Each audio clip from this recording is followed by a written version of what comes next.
E aí galera, beleza? Tudo tranquilo? Professor Thiago Ferreira, professor de Biologia, e seja bem-vindo ao nosso canal.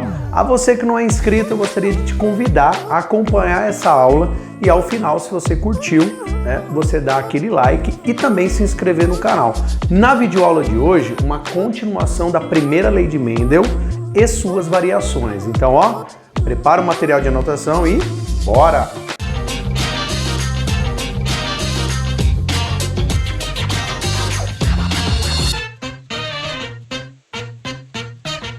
Bom, galera, de começo aqui eu já vou dar uma saída da frente para você ter acesso a toda a informação do quadro, mas lembrando que esse quadro também vai estar disponível no Instagram a partir da publicação desse nosso vídeo, tá? Então, para você que está acompanhando os nossos vídeos, esse vídeo aqui é uma continuação do que nós chamamos de variação ou variações da primeira lei de Mendel.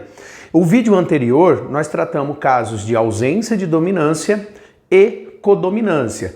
Nessa videoaula nós vamos tratar a letalidade de alelos ou alelos letais, que pode aparecer como simplesmente genes letais. Ele é caracterizado como uma variação porque, ao se descobrir que existe um alelo que ele pode vir a provocar a morte de um indivíduo, caso ele seja portador desse alelo, ele vai alterar aquelas proporções mendelianas clássicas, principalmente a fenotípica, ligada a 3:1. 3 dominantes para 1 recessivo. Então, se você tem dúvida nesse assunto, acesse aqui no nosso card a aula de primeira lei de Mendel para você poder sanar essa dúvida, beleza? Então, bora lá. Olha o conceito que eu coloquei aqui, galera. São alelos que provocam a morte do indivíduo na fase embrionária ou no nascimento.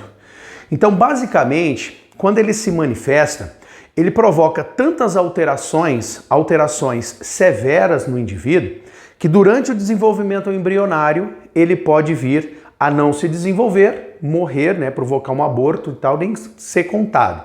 Ou após o nascimento, ou durante o nascimento, essas mesmas complicações podem provocar a morte desse indivíduo. A gente chama ele de natimorto, ele acaba nascendo morto, ou inviável para sobreviver, certo? Então a quantidade de condições graves ela é muito grande, tá? Então eu ainda coloquei uma outra informação para você, é que esse alelo que geralmente vai provocar essa morte, essa quantidade de problemas, ele pode ser dominante ou recessivo. A ideia disso daqui, pessoal, é a sua manifestação. Quer ver, letal dominante.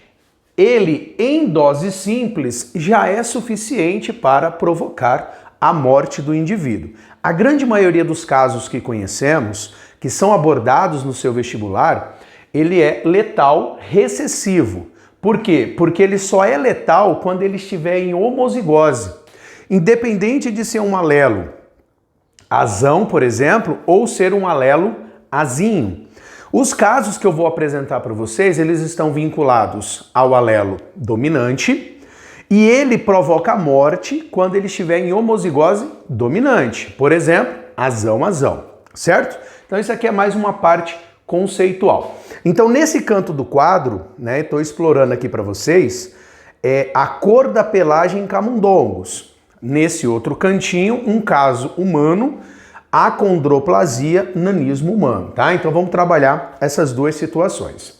Basicamente, pessoal, eu quis começar com esse caso em particular, porque foi esse o primeiro caso identificado como genes letais. Então ele foi pesquisado por Lucien Cugnot em 1904, quando ele estava analisando, fazendo cruzamentos com o camundongo, e a característica que ele estava analisando era justamente a cor da pelagem. Então existiam camundongos de coloração amarela, cor da pelagem amarela, e camundongos de cor cinza. Ele sabia que toda vez que ele preparava um cruzamento e pegava um macho cinza com uma fêmea cinza, 100% do resultado, 100% dos indivíduos que nasciam eram da cor cinza. Quando ele pegava indivíduos adultos amarelos, um macho e uma fêmea, e ele promovia o cruzamento, nasciam amarelos e cinzas. Só que quando ele ia anotar os resultados, ele percebia que existia uma situação de alteração. Por quê? Porque nem todos os amarelos esperados para o nascimento nasciam. E assim ele foi, né, desconfiando que a coloração amarela se tratava de uma coloração determinada por um alelo dominante, que no caso nós colocamos aqui o azão. E a cor cinza representa um alelo recessivo. Então, quando ele cruzava um macho amarelo com uma fêmea amarela, ele estava caracterizando ali indivíduos híbridos, indivíduos heterozigotos. Azão, azinho, azão, azinho.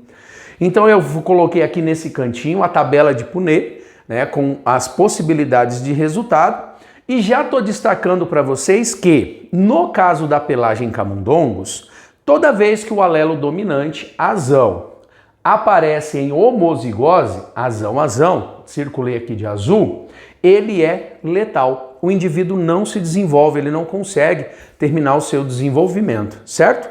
Então eu vou considerar apenas os dois heterozigotos do resultado e o azinho. Então na hora de montar a proporção fenotípica aqui do indivíduo, eu vou fazer a contagem dos amarelos. Serão 2 a cada 3. E a contagem dos cinzas serão 1 a cada 3. Então a proporção fenotípica ela será de 2 para 1. Beleza? Então o alelo azão em homozigose ele é letal. Beleza? No caso humano, nós temos a acondroplasia, que é um tipo de nanismo, onde nós temos um alelo mutante, o Dzão, né, que ele provoca um problema no crescimento, né, no desenvolvimento relacionado ao crescimento nos humanos. Tá? Então nós temos dois alelos, o alelo Dzão e o alelo Dzinho, certo? Indivíduos que são acondroplásicos, eles têm que ter o alelo Dzão. Indivíduos normais em relação a essa característica, eles são Dzinho. Então, quando você analisa um estudo de caso em que nós temos dois acondroplásicos cruzando, né, como casal, e a gente vai analisar os resultados, esses indivíduos, obrigatoriamente, eles serão o quê? Heterozigotos. Então, só existe a situação de ser acondroplásico quando ele estiver em heterozigose. Por quê? Porque o alelo Dzão, quando ele estiver em homozigose, ele é letal. O indivíduo não consegue. Então não existem casos documentados de indivíduos homozigoto dominante que conseguiram atingir a fase adulta e a fase de reprodução. Então a gente monta também uma tabelinha, certo? Aí quando a gente colocar os gametas do heterozigoto e montar os resultados, aí você vai perceber que o Dzão, ele vai sair do seu cálculo de análise, certo? E aí você monta a sua proporção fenotípica. Então, indivíduos acondroplásicos serão 2 a cada 3 nascimentos. Indivíduos normais serão 1 a cada 3 nascimentos, também mantendo a proporção fenotípica de 2 para 1.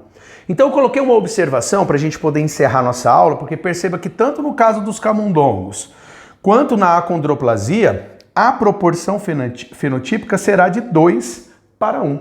Então quando a gente compara esses resultados com as proporções clássicas mendelianas, nós temos uma alteração. Por quê? Na proporção mendeliana nós tínhamos 3 para 1 e aqui nós estamos tendo 2 para 1. Então você tem que ficar atento à resolução de um exercício desse, porque você precisa considerar a proporção diferenciada. Beleza? Cara, então qualquer dúvida você coloca aí nos comentários, qualquer informação coloca nos comentários, beleza? Galera, o que eu tinha para apresentar para vocês em relação a alelos letais era isso. Então, de coração, muito obrigado pela sua presença. Quero te convidar mais uma vez a se inscrever no canal, a curtir esse vídeo, dar um like, né? Ativar o sininho das notificações para cada vez mais, né, você receber novidades relacionadas à biologia e aos vestibulares. Tranquilos? Se você quiser me seguir nas redes sociais, aqui tem meu Instagram e meu Facebook, onde podemos também manter, né, um contato um pouquinho mais próximo. Beleza, galera? Bons estudos e fui!